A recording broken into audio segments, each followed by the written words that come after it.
Hello बेटा, I hope all of you are well. कल जो हमने किया था वो क्या किया था भाई? कल हमने पढ़ा था motion of charge particle in uniform magnetic field. एक मूविंग चार्ज पार्टिकल था जो किस में मूव कर रहा था? यूनिफॉर्म मैग्नेटिक फील्ड में मूव कर रहा था।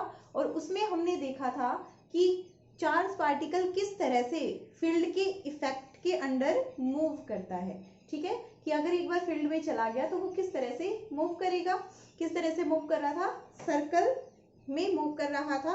कब मूव कर रहा था? ये कंडीशन कब थी? जब जो चार्ज पार्टिकल है वो perpendicular to the field enter करे। ठीक है, उसकी वेलोसिटी क्या हो? Perpendicular to the magnetic field. तब तो वो क्या बना ले रहा था? एक सर्कल बना ले रहा था। But if the particle was entering with an angle, अगर किसी एंगल पर पार्टिकल एंटर कर रहा था, कोई एंगल था हमारे पास, ये मैग्नेटिक फील्ड था, इसके साथ किसी एंगल पर अगर पार्टिकल इसमें एंटर कर रहा था तो वो कैसे पाथ में जा रहा था? हेलिकल पाथ में जा रहा था। ठीक है, उसके पास लीनियर वेलोसिटी भी थी। वो किस कंपोनेंट की वजह से थी? इधर जो वेलोसिटी का कंपोनेंट था v cos थीटा, उसकी वजह से उसके पास क्या थी? Linear velocity. एंड इधर जो कंपोनेंट था v sin थीटा, ये जो v sin थीटा है ये क्या है? परपेंडिकुलर है टू मैग्नेटिक फील्ड, तो ये उसको किस में मूव करवाएगा? सर्कल में। और जो v cos थीटा है वो इन the direction of magnetic field है। अब जब वो इन the direction of magnetic field है, दैट मीन्स उसके ऊपर कोई इफेक्ट नहीं पड़ेगा उस कंपोनेंट के ऊपर, और उसकी वजह से जो मैग्नेटिक फील्ड है वो क्या होगा? जीरो। मतलब फोर्स उसके ऊपर नहीं लग रहा है, इस कंपोनेंट के ऊपर फोर्स नहीं लग रहा है, तो पार्टिकल का लीनियर डिस्टेंस भी होगा। तो इसी तरह से ये क्या बन जाता है? सर्कल में चलता जाता है लेकिन आगे की तरफ बढ़ता हुआ। और ये कैसा किस में होता है? किस केस में? हेलिक्स में, या फिर नॉर्मल अगर आप लोग अपनी लाइफ में देखना चाहो तो स्प्रिंग में ऐसा होता है। ये हमने कल पढ़ा था। ठीक है, आज हम इसी में और आगे पढ़ेंगे। ठीक है, तो और आगे इससे पहले देखो, कल वाली वीडियो में मैंने क्या कहा था? 1 tesla equals to 10⁻⁴ gauss. But ये क्या है? गलत। इसमें बेटा 10⁻⁴ गॉस है। ठीक है, बाय मिस्टेक लिखा गया ही, तो इसको आप लोग करेक्ट कर लेना। वैसे मैंने कमेंट में कर भी दिया था, तो आप लोग इसको करेक्ट कर लेना। ठीक है, 1 टेस्ला इक्वल्स टू 10⁻⁴ गॉस। और कुछ बच्चे ये बोल रहे थे कि मैडम जो एनसीईआरटी में टॉपिक्स हैं सिर्फ वही करवाओगे, जो प्रदीप्स के हैं कंपटीशन के लिए जो आते हैं वो नहीं करवाओगे क्या? तो कंप्लीट करवाएंगे, कंप्लीट चैप्टर, बट पहले जो एनसीईआरटी के टॉपिक्स हैं वो करवाएंगे। ठीक है, पहले according to your board exams, after that competition. ठीक है, तो ताकि जो बच्चे सिलेक्टेड सिर्फ बोर्ड एग्जाम्स के लिए पढ़ना चाहते हैं वो भी पढ़ पाए और आप लोग भी अच्छे से पढ़ पाओ। ठीक है, तो यहाँ से देखो 1 टेस्ला इक्वल्स टू 10⁻⁴ गॉस, ये था हमारे पास। अब जो मैग्नेटिक फील्ड था उसके लिए पहले तो एक छोटी यूनिट बना रखी थी। ठीक है, ये जो गॉस होती है ये होती है सीजीएस सिस्टम में, और ये जो टेस्ला होती है ये किसमें होती है? एसआई सिस्टम में। ठीक है, तो गॉस है हमारी मैग्नेटिक फील्ड की यूनिट कौन से सिस्टम में है? सीजीएस सिस्टम में। और टेस्ला किसमें है? एसआई सिस्टम में। अब अगर आप देखना चाहो कि अर्थ के सरफेस के ऊपर, अर्थ का भी खुद का मैग्नेटिक फील्ड है, तो अर्थ के पास कितना मैग्नेटिक फील्ड है? अगर हमने किसी भी मैग्नेट को किसी भी डायरेक्शन में छोड़ दिया तो ये क्या कर लेगी? नॉर्थ साउथ डायरेक्शन में आ जाएगी। दैट मीन्स अर्थ का भी कुछ ना कुछ मैग्नेटिक फील्ड है, और इतना स्ट्रॉन्ग तो है कि इसकी डायरेक्शन को क्या कर देता है? चेंज कर देता है, अलाइन कर देता है अपनी ही डायरेक्शन में। ठीक है, तो वहां से पता लगाया गया कि अर्थ का मैग्नेटिक फील्ड कितना है। तो अर्थ का जो मैग्नेटिक फील्ड है, अर्थ का मैग्नेटिक फील्ड वो कितना है? 10⁻⁵ टेस्ला। ठीक है, कितना है? 10⁻⁵ टेस्ला। मतलब सिर्फ इतना ही क्या है? अर्थ के पास मैग्नेटिक फील्ड है, ओनली 10⁻⁵ टेस्ला। ठीक है, अब जो हमारी बॉडी है उसमें भी क्या है? एटम्स, मॉलिक्यूल्स तो है ही, वो भी मोशन करते हैं, तो उसकी वजह से हमारी बॉडी में भी क्या होता है? आप लोगों ने सुना होगा ना, बहुत बार डॉक्टर्स क्या करते हैं? मैग्नेट की हेल्प से थेरेपी करते हैं। मैग्नेट थेरेपी बहुत सारों ने सुनी होगी। तो उसमें क्या होता है मैग्नेट थेरेपी में? मैग्नेट थेरेपी में डॉक्टर्स का मानना क्या है कि जो हमारी बॉडी में मैग्नेटिक फील्ड है, ठीक है, हमारी बॉडी में भी मैग्नेटिक फील्ड है because of atoms and molecules in our body.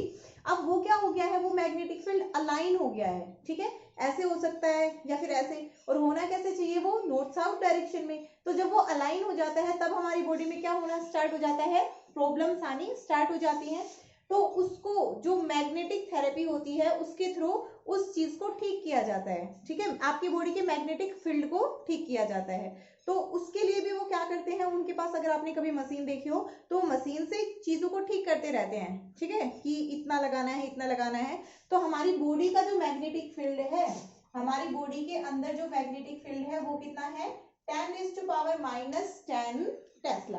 कितना होता है हमारी बॉडी के अंदर, 10⁻⁻10 टेस्ला, ये मैग्नेटिक फील्ड होता है हमारी बॉडी के अंदर, ठीक है। अब एक बात आती है कि हम लैब में कितना टेस्ला जनरेट कर सकते हैं। तो हम लैब में अगर किसी कॉइल में करंट फ्लो करवाएं तो हम उसमें क्या कर सकते हैं, 1 टेस्ला फील्ड को जनरेट कर सकते हैं। अब 1 टेस्ला फील्ड को जनरेट कर सकते हैं तो 1 टेस्ला फील्ड कितना होता है, 1 टेस्ला फील्ड होता है आपके पास, जब हमने डेफिनेशन देखी थी तो क्या थी, QVB। अब 1 टेस्ला कब होगा, जब 1 न्यूटन फोर्स होगा, 1 कूलम चार्ज होगा और वो 1 मीटर पर सेकंड से मूव कर रहा होगा, ठीक है, और किस डायरेक्शन में, in a direction perpendicular to magnetic field, ठीक है, इसके परपेंडिकुलर मूव कर रहा होगा, तब वो मैग्नेटिक फील्ड कितना होगा, 1 टेस्ला होगा, ठीक है। तो ये सारी कंडीशंस लगाकर आप लैब में क्या कर सकते हो, 1 टेस्ला चार्ज को क्रिएट कर सकते हो। आजकल तो क्या है, हम लैब में और भी ज्यादा, इससे भी ज्यादा लेवल का मैनी टेस्लास का क्रिएट करने लग गए। जैसे आपने वो ट्रेन देखी है जो ट्रेन की लैंडिंग करने के लिए जहां पर मैग्नेटिक फील्ड का यूज किया जाता है, ट्रेन सरफेस से ऊपर चलती है, तो हम क्या करते हैं, वहां पर मैग्नेटिक फील्ड की हेल्प से ट्रेन की लेवलिंग कर देते हैं और वो फिर सरफेस से ऊपर चलती है विदाउट एनी फ्रिक्शन। तो वहां पर आप देखी होगी, कहीं तो मूवीज वगैरह में देखी होगी या सुना तो होगा ही, है ना। तो वहां पर भी किसका यूज किया जाता है, मैग्नेटिक फील्ड का यूज किया जाता है, और वो जनरेटेड मैग्नेटिक फील्ड होता है, ठीक है, जनरेटेड मैग्नेटिक फील्ड होता है, उस फील्ड को जनरेट किया जाता है। आइदर आप किसी भी चीज से जनरेट कर रहे हो, चाहे हम जहां पर भी मैग्नेटिक फील्ड की बात आए, चाहे हम अर्थ का मैग्नेटिक फील्ड यूज करें या फिर हम उस मैग्नेटिक फील्ड को जनरेट करें मैग्नेट्स के थ्रू या फिर इलेक्ट्रिक जो सर्किट है उसके थ्रू, बट मैग्नेटिक फील्ड होता है, ठीक है। अब एक और चीज आती है, इंटरस्टेलर स्पेस। किस किसने सुना है, हाथ ऊपर करो अपने। इंटरस्टेलर स्पेस तो क्या होता है, हम किसी स्टार पर हैं, ठीक है, मतलब एक स्टार है, हम किसी ऐसी पोजीशन पर चले गए जहां पर ना तो एक स्टार का इफेक्ट है ना ही किसी दूसरे स्टार का इफेक्ट है, 2 स्टार्स के बीच की बात कर रहे हैं, और वहां पर दोनों में से किसी भी स्टार का इफेक्ट नहीं है, ठीक है, हम एक ऐसी पोजीशन पर चले गए हैं। अब हम एक ऐसी पोजीशन पर चले गए जहां पर दोनों स्टार में से एक स्टार ये था, यहाँ पर एक स्टार ये था, अब हम इनके बीच में यहाँ कुछ ऐसा पॉइंट पहुंच गए जहां पर दोनों स्टार में से किसी का भी मैग्नेटिक फील्ड, किसी का भी इफेक्ट ही नहीं है, तो यहाँ पर और भी कम होता है मैग्नेटिक फील्ड, और वो कितना होता है, 10⁻⁻12 टेस्ला। तो जो इंटरस्टेलर स्पेस होता है उसमें कितना होता है मैग्नेटिक फील्ड, 10⁻⁻12 टेस्ला, मतलब इतना वीक मैग्नेटिक फील्ड तक भी मिलता है। नेक्स्ट है, सबसे ज्यादा कहां पर होता है, तो ये होता है सबसे कम इंटरस्टेलर स्पेस में, ठीक है, तो ये भी यूनिवर्स में ही हुआ। अब सबसे ज्यादा कहां पर मिलता है, न्यूट्रॉन स्टार पर। न्यूट्रॉन स्टार, न्यूट्रॉन स्टार सुना होगा सभी ने, नहीं सुना है तो देखो क्या होता है, जब कोई स्टार बिल्कुल खत्म होने वाला होता है, ठीक है, तो क्या होता है, स्टार श्रिंक हो जाता है, ठीक है, स्टार क्या हो जाता है, श्रिंक हो जाता है। अब उसके सारे एटम्स भी टूट जाते हैं, मॉलिक्यूल्स भी टूट जाते हैं, और वो टूटने के बाद सिर्फ उसमें क्या बचता है, ओनली न्यूट्रॉन्स बचते हैं। तो वो जो स्टार होता है हम उसको क्या कहते हैं, न्यूट्रॉन स्टार, ठीक है, और उसका जो मैग्नेटिक फील्ड होता है वो बहुत ही ज्यादा हाई होता है। जो हमारे पास न्यूट्रॉन स्टार का मैग्नेटिक फील्ड होता है वो मैक्सिमम होता है, जो यूनिवर्स में पाया जाने वाला मैक्सिमम मैग्नेटिक फील्ड, और वो कितना होता है, 10⁸ टेस्ला, ठीक है, कितना होता है वो, 10⁸ टेस्ला। तो देख लो अर्थ के मैग्नेटिक फील्ड से तो कितना ज्यादा है, 10⁻13 इतना ज्यादा है वहां पर, ठीक है। अब ये आई थिंक क्लियर हो गया होगा। अब जो हम नेक्स्ट हमारा पढ़ेंगे वो क्या पढ़ेंगे, Lorentz force. Lorentz force means charge particle in a magnetic and electric field both, Lorentz force. Okay, अब बहुत सारे साइंटिस्ट ने स्टडी की इन सब चीजों के बारे में, ठीक है, कि चार्ज पार्टिकल इलेक्ट्रिक फील्ड में रखा है तब कैसा इफेक्ट होगा, मैग्नेटिक फील्ड में रखा है तब कैसा इफेक्ट होगा। तो ये सारा जो क्रेडिट एट लास्ट गया, वो क्रेडिट किसको गया, एट लास्ट वो क्रेडिट लोरेंट्ज को गया, ठीक है, एट लास्ट वो क्रेडिट किसको गया, लोरेंट्ज को। उन्होंने फाइनली डिस्कवरी करके अपना ला बता दिया कि जो फोर्स लगेगा वो इतना इतना लगेगा। उन्होंने क्या कहा, उन्होंने कहा कि एक चार्ज पार्टिकल है जिसके ऊपर चार्ज है क्यू, ये हमारे पास चार्ज पार्टिकल है जिसके ऊपर चार्ज है क्यू, और ये एक ऐसे जगह पर रखा है जहां पर दोनों फील्ड हैं, E एंड B, ठीक है, जहां पर E for electric field and B for magnetic field, जहां पर दोनों ही फील्ड हैं। तो जो चार्ज पार्टिकल होगा अगर हम सेपरेटली लिखना चाहें तो उसके ऊपर इलेक्ट्रिक फील्ड की वजह से कितना फोर्स लगेगा, Q इंटू E, और मैग्नेटिक फील्ड की वजह से कितना लगेगा, Q into V cross B, ये लगता है दोनों का। तो उन्होंने क्या बताया, लोरेंट्ज ने अपनी डिस्कवरी करके बताया कि जो हमारे पास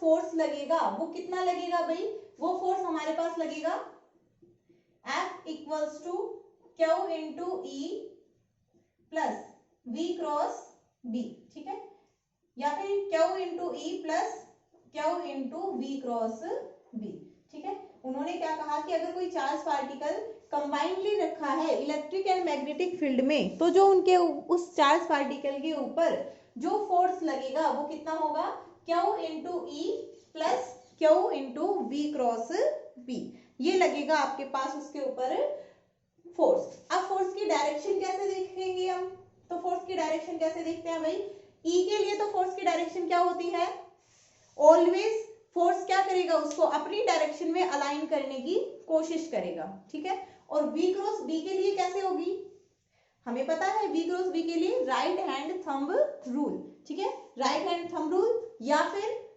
left hand rule. Right hand thumb rule तो क्या होता है, अगर आपके पास V मान लो इस डायरेक्शन में है, ठीक है, V इस डायरेक्शन में है और B ऊपर की तरफ है, तो जहां पर जिस डायरेक्शन में आपकी वेलोसिटी है उस डायरेक्शन में आपकी फिंगर्स को रखना है और वहां से कहां लेकर जाना है, मैग्नेटिक फील्ड की डायरेक्शन में। तो ये V था, इधर B था, मैं V से B की तरफ लेकर जाऊं तो ये क्या हो गया मेरे पास, इधर की साइड राइट हैंड साइड में क्या हो गया, मैग्नेटिक फील्ड। अब मान लो V ऊपर की तरफ है, मैग्नेटिक फील्ड इधर की तरफ है, तो मैंने V की डायरेक्शन में अपनी फिंगर्स को किया और मैग्नेटिक फील्ड की तरफ लेकर गई, तो ये क्या बन गया, अब लेफ्ट डायरेक्शन में फोर्स लग गया।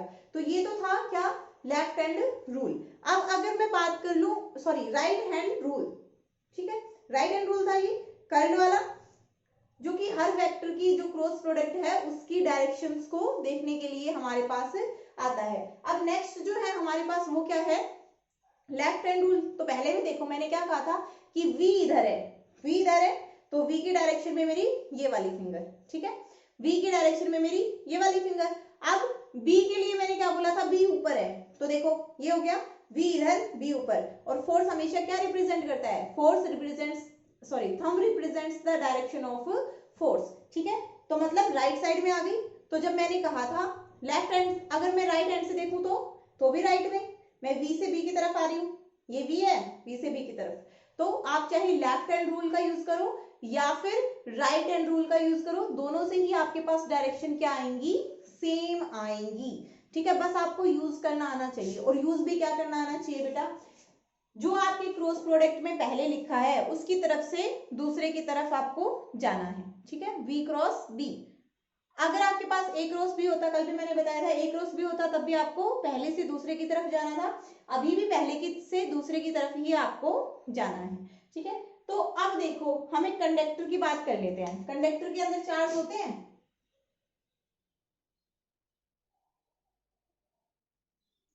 कंडक्टर के अंदर चार्ज होते हैं। चलो इससे पहले ना, पहले लोरेंट्ज फोर्स को ही कंप्लीट कर लेते हैं, ये एक और टॉपिक भी आ जाएगा तुम्हारा, ठीक है, conductor placed in magnetic field. तो पहले हम लोरेंट्ज फोर्स की बात कर लेते हैं। तो अब लोरेंट्ज फोर्स को देखो, अगर आपके पास कोई स्टेशनरी चार्ज है, ठीक है, स्टेशनरी चार्ज है, तो उस पर इलेक्ट्रिक फील्ड लगेगा, लगेगा या नहीं लगेगा? बिल्कुल लगेगा, ठीक है। तो लोरेंट, इसके लिए इलेक्ट्रिक फील्ड वाला फोर्स लगने के लिए क्या होना चाहिए? नेट फोर्स होना चाहिए सिस्टम में। क्या होना चाहिए? नेट फोर्स कुछ होना चाहिए, मतलब जितने भी प्लस हैं, जितने भी माइनस हैं, उन सबका नेट कुछ ना कुछ तो होना ही चाहिए। जैसे हमारे पास जो कंडक्टर है, इसमें देखो ये कंडक्टर है, अब मैंने इसको कुछ भी पोटेंशियल दे दिया, अब इलेक्ट्रॉन्स करंट इधर की तरफ फ्लो करेगा, positive to negative current flow करेगा इसमें, और देखो इलेक्ट्रॉन्स किधर फ्लो करेंगे? सारे इलेक्ट्रॉन्स इधर की तरफ ड्रिफ्ट करने लग जाएंगे। जैसे मैंने इस पर पोटेंशियल अप्लाई किया, पोटेंशियल डिफरेंस क्रिएट किया इसके एंड्स के अक्रॉस, तो ये क्या करेंगे? इलेक्ट्रॉन्स ड्रिफ्ट करना स्टार्ट कर देंगे। पढ़ चुके हैं हम सेकेंड यूनिट में। तो इलेक्ट्रॉन्स ड्रिफ्ट करना स्टार्ट कर देंगे। अब ये इलेक्ट्रॉन्स होते हैं कंडक्टर में, और क्या होते हैं? होल। होल जो होते हैं वो क्या होते हैं? पॉजिटिव चार्ज, और इलेक्ट्रॉन्स क्या होते हैं? नेगेटिवली चार्ज, ठीक है। और कंडक्टर्स के अंदर क्या होता है? जितने होल्स होते हैं उतना ही क्या होता है हमारे पास? जितने होल्स उतने ही इलेक्ट्रॉन्स, ठीक है। तो जो नेट पूरा चार्ज होता है सिस्टम के ऊपर, वो कितना हो जाता है? 0, बिकॉज पॉजिटिव और नेगेटिव चार्ज क्या होते हैं? बराबर। अब जब पॉजिटिव नेगेटिव चार्ज बराबर हैं, तो क्या होगा हमारे पास? ये इलेक्ट्रॉन्स, ये होल्स। जब पॉजिटिव और नेगेटिव चार्ज बराबर हैं, तो जो इलेक्ट्रिक फील्ड आएगा वो तो क्या देखेगा? नेट चार्ज, मतलब सम देखेगा, पॉजिटिव चार्जेस का, नेगेटिव चार्जेस का, और वो क्या होता है कंडक्टर के ऊपर? ओवरऑल 0, ठीक है। तो जब जो कंडक्टर है जिसमें से करंट फ्लो कर रहा है, एक कंडक्टर है उसमें से करंट फ्लो कर रहा है, तो वहां पर इलेक्ट्रिक फील्ड कोई भी अपना इफेक्ट नहीं दिखाएगा, बिकॉज ओवरऑल कंडक्टर के ऊपर तो क्या है? जो चार्ज है वो कितना है? 0 है। अब ओवरऑल अगर चार्ज 0 है तो वो अपना बिल्कुल भी इफेक्ट नहीं दिखाएगा, ठीक है। मतलब कंडक्टर जहां पर भी है उसमें करंट फ्लो कर रहा है, वहां पर इलेक्ट्रिक फील्ड ने अपना इफेक्ट नहीं दिखाया, 0 हो गया। अब बात कर लेते हैं मैग्नेटिक फील्ड की। तो मान लो यहाँ पर 1000 तो इलेक्ट्रॉन्स थे, और 1000 ही क्या हो गए? होल। तो 1000 माइनस की चार्ज और प्लस के भी 1000 चार्ज, ठीक है। ले इसने इलेक्ट्रिक फील्ड आया, उसने देखा -1000 प्लस 1000 टोटल क्या हो गया? 0। तो इलेक्ट्रिक फील्ड ने क्या कहा कि भाई मेरा यहाँ पर काम नहीं है, मैं चलता हूँ, ठीक है। इलेक्ट्रिक फील्ड ने ये बोल दिया कि मैं यहाँ पर वर्क नहीं कर सकता हूँ। अब नेक्स्ट फिर हमारे पास क्या आया? Magnetic field. मैग्नेटिक फील्ड बोला मैं देखता हूँ। तो मैग्नेटिक फील्ड का काम क्या है? मैग्नेटिक फील्ड कहाँ पर एक्ट करता है? It acts only on the moving charge. Magnetic field क्या देखता है? इसको सिर्फ किससे मतलब है? मूविंग चार्ज से। टोटल चार्ज कितना है सिस्टम में, इसको उससे कोई लेना देना नहीं होता, इसको सिर्फ किससे होता है? जो मूव कर रहे होते हैं, ठीक है। तो कंडक्टर्स में से जब करंट फ्लो कर रहा होता है तो कौन मूव कर रहे होते हैं? इलेक्ट्रॉन्स मूव कर रहे होते हैं। तो ये क्या देखेगा कि इलेक्ट्रॉन्स जो है हमारे पास वो क्या कर रहे हैं? मूव कर रहे हैं। तो ये इस वाले 1000 चार्ज पर, माइनस का जो 1000 चार्ज है इस पर अपना फोर्स दिखा देगा, ठीक है। किस पर दिखा देगा? माइनस के 1000 पर ये अपना फोर्स दिखाएगा, और फिर वहां से इसके ऊपर मैग्नेटिक फोर्स लगेगा। तो टोटल कितना मैग्नेटिक फोर्स लग गया इस पर? क्यू वी क्रॉस बी, ठीक है। कितना फोर्स लग गया? Q V cross B. अब क्यू क्या है यहाँ पर? अगर एक चार्ज पार्टिकल मैग्नेटिक फील्ड में मूव कर रहा है तो उसके लिए क्या होता है हमारे पास? चार्ज होता है। यहाँ पर ये फॉर्मूला होता है, तो यहाँ पर इलेक्ट्रॉन्स हैं तो क्या आ जाएगा? E into V cross B, ठीक है। क्या बन जाएगा यहाँ पर? E into V cross B, और ये क्या होता है? माइनस ई, क्योंकि चार्ज के ऊपर क्या है? माइनस। इलेक्ट्रॉन के ऊपर क्या चार्ज है? माइनस का चार्ज है, ठीक है। और इसके लिए, इस टॉपिक के लिए आप हेडिंग डाल लेना, ये करवा ही देते हैं। जो लोरेंट्ज फोर्स थोड़ा सा बचा है इसको इसके बाद में डिस्कस करेंगे अभी, ठीक है। तो पहले ये कर लो, या फिर पहले लोरेंट्ज फोर्स को कंप्लीट कर लेते हैं, ठीक है। यहां तक ये तो समझ में आ गया कि जो करंट कैरिंग कंडक्टर है इसमें किस तरह से ये एक्ट किया है, समझ में आ गया होगा आई थिंक। कोई डाउट नहीं रहना चाहिए। अगर डाउट है तो एक बार फिर से देख लेना, वीडियो को थोड़ा सा रिवाइंड करके फिर से देख लेना, ठीक है। तो अभी हमारा यहाँ पर मुद्दा क्या था कि जो इलेक्ट्रिक फील्ड होता है, वो कब इफेक्ट दिखाता है अपना, ओनली अगर वहां पर नेट चार्ज है। अगर नेट चार्ज 0 है तो वो अपना इफेक्ट नहीं दिखाता, इसीलिए कोई करंट कैरिंग कंडक्टर ही इलेक्ट्रिक फील्ड में प्लेस है, उसमें करंट फ्लो कर रहा है, वहां पर इलेक्ट्रिक फील्ड उस पर अपना इफेक्ट नहीं दिखा पाता, बट मैग्नेटिक फील्ड अपना इफेक्ट दिखाता है। ठीक है, अब देखो केसेस बन सकते हैं हमारे पास। ठीक है, charge placed in electric field, अगर चार्ज है वो कहां पर रखा हुआ है, इलेक्ट्रिक फील्ड के अंदर रखा हुआ है। ठीक है, कोई भी चार्ज है वो इलेक्ट्रिक फील्ड के अंदर रखा हुआ है,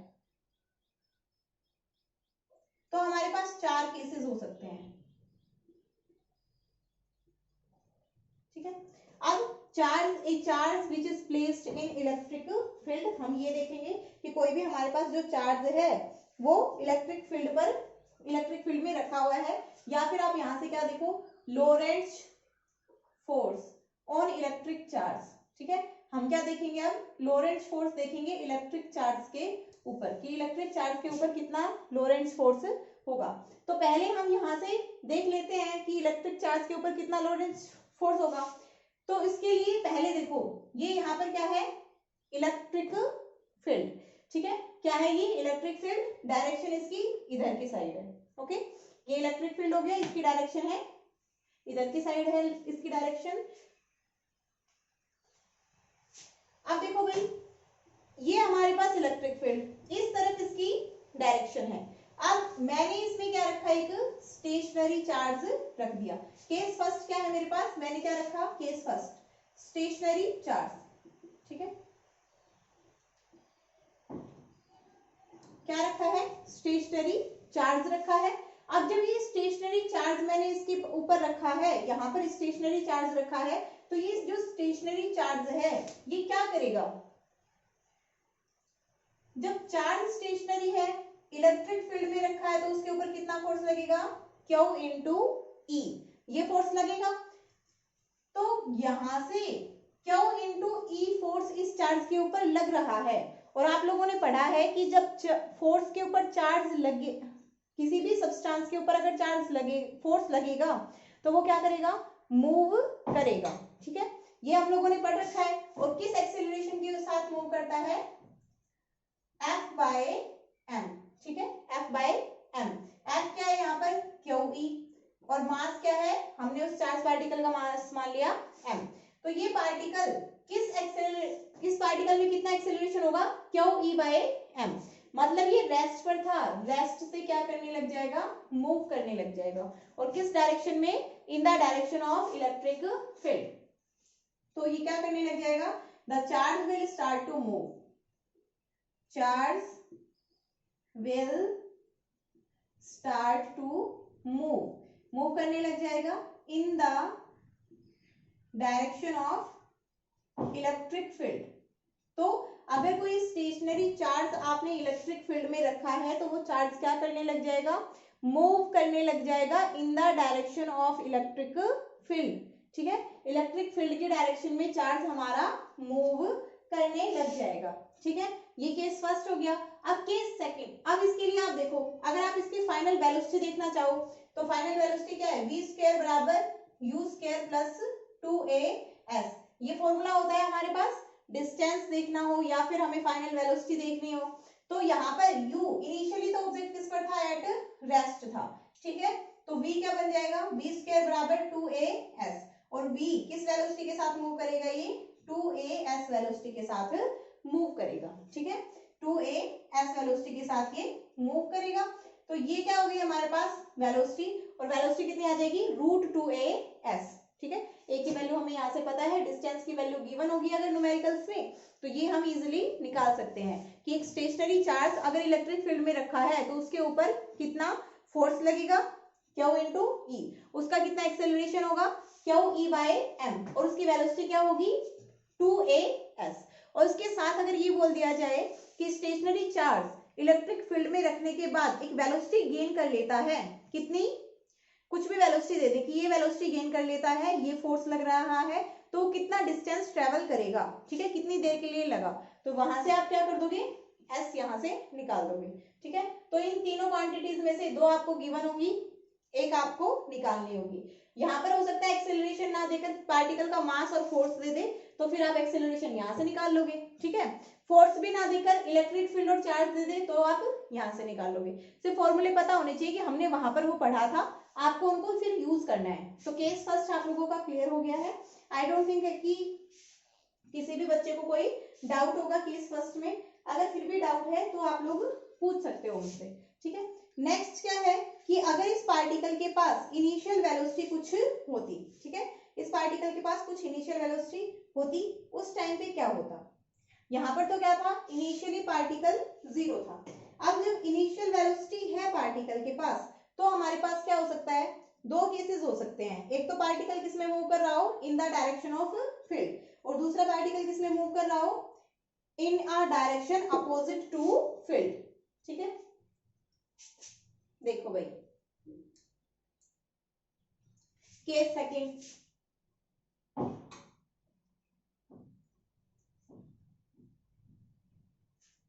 क्या हो गया इसको, case second, if particle has initial velocity, तो हमने मान लिया पार्टिकल को मैंने इसमें मैग्नेटिक फील्ड में रखा है, in the direction of field, direction में ही ये पार्टिकल ने यहां से एंट्री की है, ठीक है, और एंट्री करते टाइम यहां पर इसकी वेलोसिटी कितनी थी, u, ठीक है, और किसके साथ, parallel to the electric field. If particle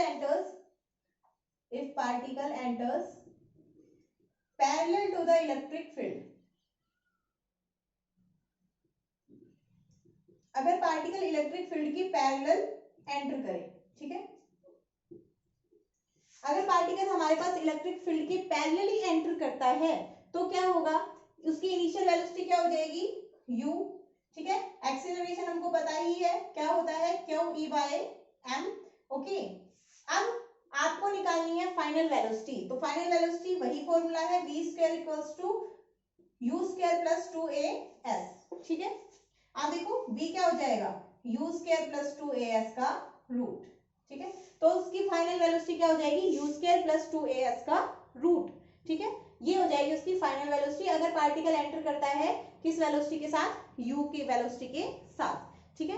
अब इस केस में पार्टिकल की डायरेक्शन चेंज नहीं होती है, ठीक है, पार्टिकल की डायरेक्शन चेंज नहीं होती है, only its speed changes, speed change होती है, और किस एक्सेलरेशन के साथ, कांस्टेंट एक्सेलरेशन होता है, और वो कांस्टेंट एक्सेलरेशन कितना होता है, q/m, ठीक है। इस एक्सेलरेशन के साथ पार्टिकल की जो हमारे पास स्पीड है वो चेंज होती है। नेक्स्ट, अगर ये पार्टिकल इधर से ना मूव करके कहां से कर रहा होता, इस साइड से आ रहा होता, ठीक है, मतलब पार्टिकल जो केस थर्ड है उसमें क्या हो सकता है, केस थर्ड में if particle enters anti parallel to the field, अगर पार्टिकल एंटी पैरेलल फील्ड में एंटर करे, anti parallel to the field, ठीक है, अगर पार्टिकल क्या करे, फील्ड के एंटी पैरेलल एंटर करे तो क्या होगा, ये देखो फील्ड के एंटी पैरेलल है, लेकिन फोर्स तो ऑलवेज किधर लगेगा, इस तरफ, फोर्स इधर लगेगा हमेशा, ठीक है। अब फोर्स इधर लग रहा है, पार्टिकल की वेलोसिटी इधर है, तो पार्टिकल, अगर आपके पास कोई भी चीज है वो इस तरफ आ रही है, आपकी तरफ आ रही है, और आप उस पर इतना फोर्स लगा पा रहे हो कि वो आपसे दूर जा पाए, तो क्या होगा, किस पर डिपेंड करेगा, कौन ज्यादा फोर्स लगा रहा है, तो इलेक्ट्रिक फील्ड ज्यादा फोर्स लगाता है। आप अगर चीज उस कार पर, मान लो कार है, आप उस पर अगर ज्यादा फोर्स लगाओगे तो वो आप उसको पीछे लेकर जा सकते हो, तो फोर्स भी क्या करेगा, उसको, पार्टिकल को पीछे लेकर जाएगा। इन रियलिटी देखो कार चल रही है, आप उस पर फोर्स लगाकर उसको पीछे करने की कोशिश कर रहे हो, ठीक है, बट क्या हो रहा है कि आप एक तरफ जाने की कोशिश कर रहे हो कि मैं इधर जाऊंगा, बट वो कार इंटर्न आपको क्या कर रही है, पीछे की तरफ धकेल रही है, ठीक है, तो आप कार की फोर्स की वजह से पीछे की तरफ चलते जाओगे, ठीक है। एक पॉइंट ऐसा आएगा जहां से आप चले थे, ठीक है, और फिर पीछे चलते जाओ और उससे पीछे चलने लगोगे। ग्रेविटी सभी ने पढ़ी है ना, ग्रेविटेशनल में क्या होता है, अगर आपने बॉल को ऊपर की तरफ फेंका तो इनिशियली आपने बॉल को कुछ वेलोसिटी दी है इनिशियली वेलोसिटी, अब जब आपने इनिशियली उसको वेलोसिटी दी है, आप उसको लेकर आ रहे हो, आपने वेलोसिटी दी, लेकिन एक्सेलरेशन ड्यू टू ग्रेविटी क्या करता है, हर पॉइंट पर पार्टिकल की वेलोसिटी, उस बॉल की वेलोसिटी को कम करता है, क्योंकि एक्सेलरेशन ड्यू टू ग्रेविटी उसको अपनी तरफ खींचता है, ठीक है, एक्सेलरेशन ड्यू टू उसको अपनी तरफ खींचता है। अब अर्थ उसको अपनी तरफ अट्रैक्ट कर रही है, तो जैसे जैसे वो ऊपर जाएगी उसकी वेलोसिटी कम होगी, फाइनल पॉइंट पर 0 हो जाएगी और फिर नीचे आएगी तब इंक्रीज होने लग जाएगी। लेकिन एक्सेलरेशन उसके लिए हमेशा कितना रहेगा, 9.8 metre per second square, that is equal to value of g. तो वही केस यहाँ पर होता है, एक्सेलरेशन ऑलवेज कितना होगा इसके लिए, क्यू ई बाय एम। ठीक है, पार्टिकल इधर जा रहा है opposite to the direction of field, ये बॉल थी, ये बॉल ऊपर जा रही है इस केस में। ठीक है, अब जब बॉल ऊपर जा रही है तो क्या हो रहा है हमारे पास, उसकी वेलोसिटी डिक्रीज होती जा रही है, तो यहाँ पर वेलोसिटी डिक्रीज होगी, फिर एक पॉइंट पर 0 हो जाएगी और फिर पार्टिकल वापस फील्ड की डायरेक्शन में आना स्टार्ट कर देगा। तो इस केस में क्या आएगा, particle will retard, particle will retard. ठीक है, पहले रिटार्ड करेगा, then will reach to zero, will reach to zero, उसके बाद 0 तक पहुंचेगा and after that it will go in direction of field, it will go in direction of field, उसके बाद वो कहां पर जाएगा, डायरेक्शन ऑफ फील्ड में जाने लग जाएगा। ठीक है, तो ये है आपके पास कंप्लीट कि अगर पार्टिकल एंटी पैरेलल फील्ड में मूव करेगा तो कैसा चलेगा, और अगर पैरेलली फील्ड के मूव करेगा तो किस तरह से चलेगा। ठीक है, यहाँ पर इसमें क्या हो जाएगा, माइनस ए आ जाएगा एक ही जगह, इस केस में क्या आ जाएगा, माइनस ए आ जाएगा एक ही जगह। ठीक है, अगर आप उसकी वेलोसिटी निकालोगे तो क्या हो जाएगा, यू स्क्वायर माइनस 2as। तो यहाँ से देखो वो हर पॉइंट पर क्या हो रही है, उसकी वेलोसिटी डिक्रीज होती जाएगी और एक पॉइंट पर 0 हो जाएगी। ठीक है, अब नेक्स्ट देखो भाई, एक और केस हमारे पास बन सकता है, फोर्थ केस, और वो फोर्थ केस क्या बन सकता है कि पार्टिकल क्या करे, किसी एंगल के साथ उस पर मूव करे। ठीक है, एंगल के साथ एंट्री करे, इसके साथ एंटर कर रहा है और ये यहाँ पर एंगल कितना बना रहा है इसके साथ, थीटा। ठीक है, थीटा एंगल बना रहा है। तो जैसे ही एंगल की बात आई हमने इसको क्या कर दिया, दो कंपोनेंट्स में ब्रेक डाउन कर दिया, V cos theta and V sine theta, V cos theta and V sine theta. ये इलेक्ट्रिक फील्ड की बात हो रही है, वो मैग्नेटिक फील्ड की बात थी। ठीक है, तो V cos theta and V sine theta. अब वी कॉस थीटा क्या करेगा, वी कॉस थीटा तो किसकी डायरेक्शन में है, in the direction of field. V cos theta जब फील्ड की डायरेक्शन में है तो ये कितना एक्सेलरेशन प्रोड्यूस करेगा, a equals to Q E by M, ये तो इतना एक्सेलरेशन प्रोड्यूस करेगा। लेकिन ये जो कंपोनेंट है ये क्या है, फील्ड के परपेंडिकुलर है। अब ये क्या करेगा, ये हर पॉइंट पर उसको ऊपर की तरफ ले जाने की कोशिश करेगा। ठीक है, हर पॉइंट पर उसको किधर ले जाने की कोशिश करेगा, ऊपर की तरफ ले जाने की कोशिश करेगा। ठीक है, और ये वाला जो कंपोनेंट है वो क्या करना चाहेगा, उसको फील्ड की डायरेक्शन के साथ अलाइन करना चाहेगा। ठीक है, फील्ड की डायरेक्शन के साथ अलाइन करना चाहेगा। तो ये पार्टिकल किस डायरेक्शन में चला जाएगा, जाना तो चाहिए था इसको ऐसे, बट ये क्या हो जाएगा, ये पहले वाला है ना, इसको रब कर देते हैं, ये इधर ऐसे पैराबोलिक पाथ में चला जाएगा और जैसे ही ये इसकी डायरेक्शन के अलोंग आ जाएगा उसके बाद इस पर कोई इफेक्ट नहीं होगा, कुछ भी और फर्दर डायरेक्शन में चेंज नहीं होगा। ठीक है, तो देखो इलेक्ट्रिक फील्ड के लिए एक बात हमेशा याद रखना, it does not turn the particle, या फिर इलेक्ट्रिक फील्ड ही लिखो, electric field does not turn the particle. Electric field कभी भी पार्टिकल को टर्न नहीं करता है। ठीक है, जैसे मैग्नेटिक फील्ड करता है ना, हर पॉइंट पर टर्न, सर्कल बना दिया या हेलिक्स बना दिया, इलेक्ट्रिक फील्ड वैसा कभी भी नहीं करता है। It only aligns, it only aligns the particle, aligns the particle in its direction, in its direction. ये क्या करता है, सिर्फ पार्टिकल को अलाइन करता है अपनी डायरेक्शन में। ठीक है, ये पार्टिकल को फर्दर टर्न नहीं करता है, ये सिर्फ उसको अपनी डायरेक्शन में अलाइन कर लेता है। ठीक है, जैसे कि अगर आपके मम्मी पापा हैं, जैसे आपको सुधारना चाहते हैं, ठीक है, तो आप बिगड़े हुए हो, आपको सुधारना चाहते हैं, जैसे ही आप बिगड़ गए फिर वो क्या करते हैं, कुछ नहीं करते, फिर वो शांत हो जाते हैं कि आप बस सुधर गए हैं ये। उसके बाद आपको सुधरी हुई उसी डायरेक्शन में, मतलब अच्छे वाली डायरेक्शन में ही आपको और आगे बढ़ाने की कोशिश करेंगे। ठीक है, कभी भी आपको फिर से टर्न नहीं करेंगे कि बुरी वाली डायरेक्शन में चला जा, नहीं, आपको क्या करेंगे, उसी डायरेक्शन में और अच्छा करने की के लिए उनकी कोशिश रहेगी। तो इलेक्ट्रिक फील्ड ऐसे ही होता है, जैसे ही पार्टिकल उसकी डायरेक्शन में आ गया, ठीक है, उसकी इलेक्ट्रिक फील्ड की डायरेक्शन कहां से कहां होती है, फ्रॉम पॉजिटिव टू नेगेटिव, तो जैसे ही पार्टिकल उसकी डायरेक्शन में आ गया तो इलेक्ट्रिक फील्ड क्या करता है, फिर उसको उसी डायरेक्शन में एक्सेलरेट करता है, फर्दर उसकी डायरेक्शन को चेंज नहीं करता है, ठीक है। तो ये आई थिंक कंप्लीट हो गया है इलेक्ट्रिक फील्ड का, तो कि लोरेंट्ज फोर्स चार्ज पार्टिकल के ऊपर जब वो इलेक्ट्रिक फील्ड में रखा होता है तो इस तरह से लगता है, ठीक है।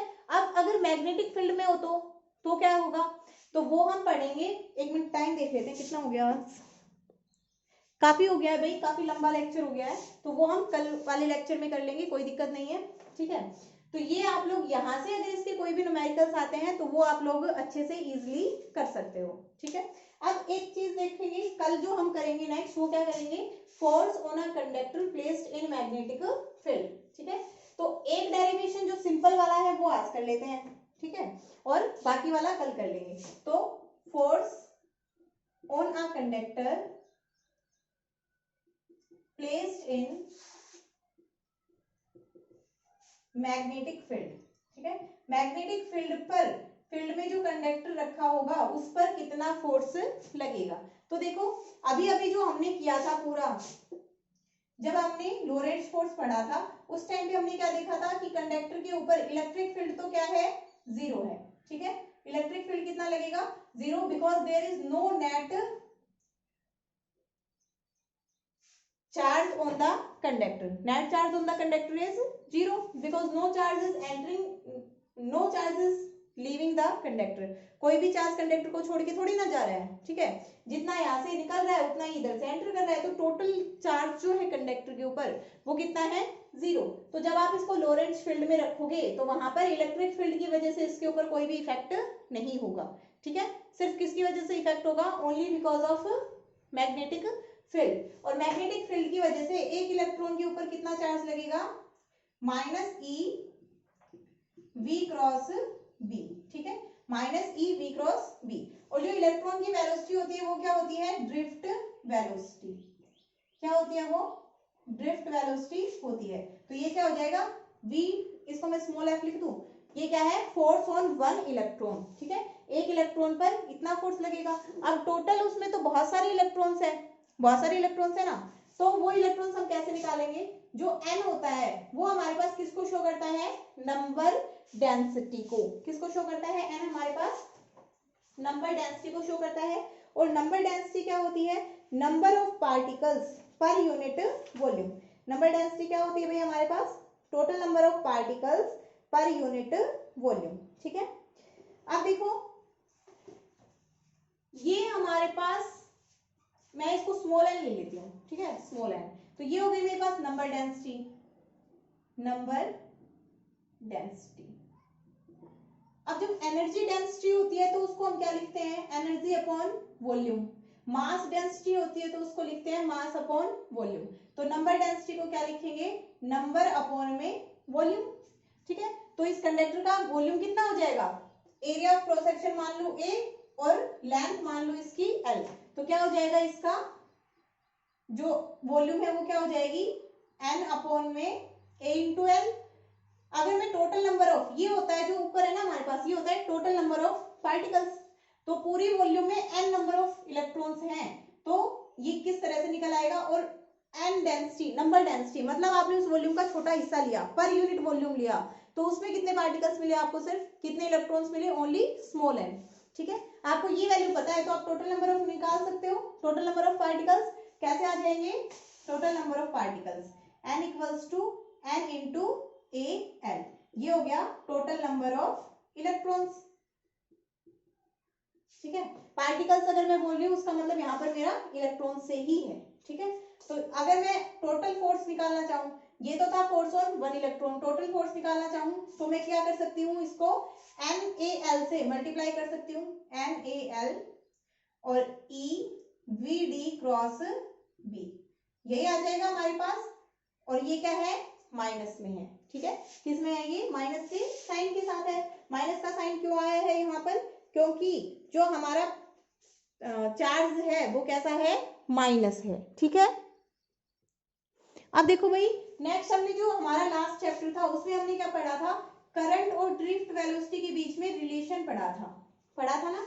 Current is related to drift velocity, current drift velocity के साथ एक रिलेशन होता है और वो क्या होता है, I equals to N A E V D. ठीक है, ये होता है ना, एन जहां पर होता है नंबर डेंसिटी, ए होता है एरिया ऑफ द कंडक्टर, ई होता है चार्ज ऑन इलेक्ट्रॉन और वी डी ड्रिफ्ट वेलोसिटी। तो ये रिलेशन है। अब मैं इस रिलेशन में दोनों साइड किससे मल्टीप्लाई कर दूं, एल से, तो क्या बन जाएगा N A E V D into L, ये बन गया।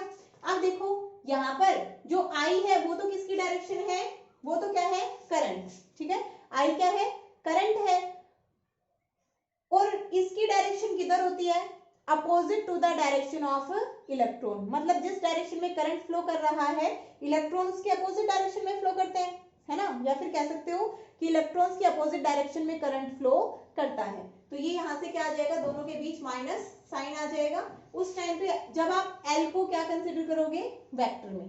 ठीक है, जब वेक्टर में साइन कंसिडर करोगे, डायरेक्शन कंसिडर करोगे, तो यहाँ पर क्या आ जाएगा, माइनस साइन आ जाएगा। ठीक है, तो ये हो गया हमारे पास। अब इसमें देखो लेंथ वेक्टर ले लिया मैंने, ये क्या ले लिया, लेंथ वेक्टर। ओके, अब यहां पर ये देखो N A L E V D, ठीक है, ये N A L V D E है, तो इसकी जगह, टोटल की जगह मैं क्या रख सकती हूँ, आई एल वेक्टर रख दूं, तो रख दो यहाँ पर I L vector cross B, रख दिया मैंने ये। अब जो माइनस था, यहाँ पर भी माइनस था, माइनस माइनस साइन कैंसिल हो गई, माइनस साइन को कंप्लीट को कंसिडर किया है मैंने इसको, इसकी जगह क्या रख दिया, आई एल क्रॉस बी, ये बन गया हमारे पास। ये आपके पास क्या है, ये फोर्स लगेगा आपके पास जब कोई भी कंडक्टर किस में रखा हुआ हो, मैग्नेटिक फील्ड के अंदर कंडक्टर रखा हुआ हो, उस टाइम पे आपके पास ये फोर्स लगेगा। ठीक है, अब देखो मैग्नेटिक फील्ड के अंदर कंडक्टर रखा है तो ये फोर्स लगेगा। डायरेक्शन क्या है, डायरेक्शन के लिए आपके पास वही है, लेफ्ट हैंड रूल या फिर राइट हैंड थंब रूल।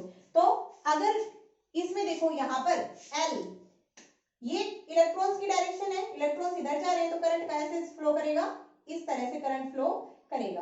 अब जो करंट की डायरेक्शन है वही एल की डायरेक्शन लेनी है। ठीक है, करंट इस तरह से फ्लो कर रहा है और मैग्नेटिक फील्ड मैंने मान लिया ऐसे लगा रखा है, इस तरह से मैग्नेटिक फील्ड लगा रखा है। ठीक है, तो अब मुझे देखनी है कि इस पर फोर्स की डायरेक्शन किधर होगी। तो देखो ये क्या होता है, मैग्नेटिक फील्ड की डायरेक्शन, ये किसकी होती है, वेलोसिटी की डायरेक्शन। अब तक तो रट जाना चाहिए था बिल्कुल। दोनों को अलाइन कर दो, मैग्नेटिक फील्ड किधर है, नीचे की तरफ, और वेलोसिटी कहां पर है, यहां पर, तो बनाओ। अब देखो ये हो गई मेरे पास, रुको भाई, अब देखो इधर से ये क्या हो गई मेरे पास, किसकी डायरेक्शन, करंट की डायरेक्शन। ये किसको शो कर रहा है, मैग्नेटिक फील्ड को। अब ये मैग्नेटिक फील्ड की डायरेक्शन में हो गया, ये करंट की डायरेक्शन में। फोर्स कहां पर है, आउट ऑफ द बोर्ड। किस पर फोर्स लग रहा है, कैसे लग रहा है, out of the board force लग रहा है। ठीक है, तो यहाँ पर क्या हो गया, out of the board force लगेगा। ठीक है, करंट की डायरेक्शन है, इससे क्या आ गया हमारे पास, आउट ऑफ द बोर्ड हमारे पास फोर्स लग रहा है। ठीक है, क्लियर हो गया। देखो एक बार फिर से देख लो, ये है हमारे pass out of the board. ठीक है, आउट ऑफ दी बोर्ड हमारे पास क्या लगेगा, फोर्स लगेगा। अब नेक्स्ट है हमारे पास, अगर मैं इसके डायरेक्शन को अपोजिट कर देती, मैग्नेटिक फील्ड की डायरेक्शन को अपोजिट कर देती या फिर करंट की डायरेक्शन को अपोजिट कर देती, तो मैग्नेटिक फील्ड की डायरेक्शन को अपोजिट करती हूँ कि ऊपर की तरफ मैग्नेटिक फील्ड लग रहा है। ठीक है, तो ये क्या हो गया, मैग्नेटिक फील्ड को शो करेगा और ये करंट को। ठीक है, ये मैग्नेटिक फील्ड को और ये करंट को, यहाँ पर करंट की डायरेक्शन है, ये मैग्नेटिक फील्ड की डायरेक्शन है, तो ये क्या हो जाएगा, आउट ऑफ द बोर्ड। तो इसका मतलब जो हमने पीछे लगाया वो गलत है। ठीक है, उस पे फॉर्मूला ढंग से नहीं लगा। आप देखो इधर इसमें कहाँ रहा है, आउट ऑफ द बोर्ड, जब कहाँ पर है, मैग्नेटिक फील्ड ऊपर की तरफ है। ठीक है, जब मैग्नेटिक फील्ड ऊपर की तरफ है तो कहाँ पर है, आउट ऑफ द बोर्ड। अब दोनों में हमारा तो लेफ्ट हैंड रूल वैसे लग गया था, तो अब हमें चेक करना है कि कौन सा सही था। ठीक है, कौन सा सही था ये हमें चेक करना है। फिर हमारे पास क्या आता है, अपना राइट हैंड रूल। ये लेफ्ट हैंड से तो गड़बड़ हो जाती है कई बार, तो देखो राइट हैंड रूल से आपको एल से बी की तरफ लेकर जाना है। एल किधर है, इस तरफ, बी ऊपर की तरफ है तो एल से बी की तरफ लेकर जाओ, आउट ऑफ द बोर्ड। मतलब जब मैग्नेटिक फील्ड ऊपर की तरफ है तो क्या आएगा, out of the board. Magnetic field नीचे की तरफ था तब क्या था, एल किस डायरेक्शन में था, एल से बी की तरफ, नीचे की तरफ, मतलब इनसाइड दी बोर्ड। अब देखो लेफ्ट हैंड रूल, मतलब कहां पर गड़बड़ करी।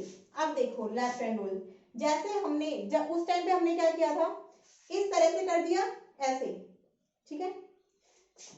अब देखो ये मेरे पास क्या हो गया है, करंट की डायरेक्शन, ठीक है। ये मेरे पास करंट की डायरेक्शन हो गई और ये हो गई मेरे पास मैग्नेटिक फील्ड की डायरेक्शन। बन ही नहीं रहा भाई ढंग से ना, कैसे बनाऊं तुम क्लास में होते तो दिखा दे तुम्हें, ठीक है। तुम खुद से बना के देखना एक बार। देखो मेरे पास क्या हो गई है, ये तो किसकी डायरेक्शन है, करंट की डायरेक्शन। इस तरह से देखो, ये किसकी है, करंट की डायरेक्शन, दिखाई दे रहा है, ये वाली है करंट की डायरेक्शन। इधर से देख लो, ठीक है, करंट इधर की साइड है ना, इधर की साइड है करंट, तो करंट को मैंने ऐसे कर दिया, ठीक है। ये हो गई करंट की डायरेक्शन। आप देखो ये हो गई मेरे पास करंट की डायरेक्शन, ठीक है। ये हो गई मेरे पास मैग्नेटिक फील्ड की डायरेक्शन। तो ये कहाँ गया, थंब इनसाइड, मतलब क्या है, मैग्नेटिक फील्ड किधर है, अंदर की तरफ, ठीक है।